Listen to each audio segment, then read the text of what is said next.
In any workplace, preparedness for unseen events is paramount to the safety and well-being of employees.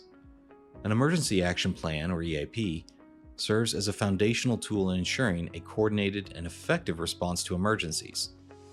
An emergency action plan is a comprehensive strategy outlining the procedures and protocols to be followed in the event of various emergencies. It serves as a roadmap to guide employees and management through a structured response to situations, ranging from natural disasters to accidents or hazardous incidents. The primary objective is to minimize potential risks, injuries, and property damage by providing clear directives on how to respond swiftly and efficiently in the times of crisis. Developing and implementing an emergency action plan is a collaborative effort that involves thorough risk assessment and input from all levels of the organization. This process requires identifying potential emergencies, evaluating their severity, and tailoring response strategies accordingly.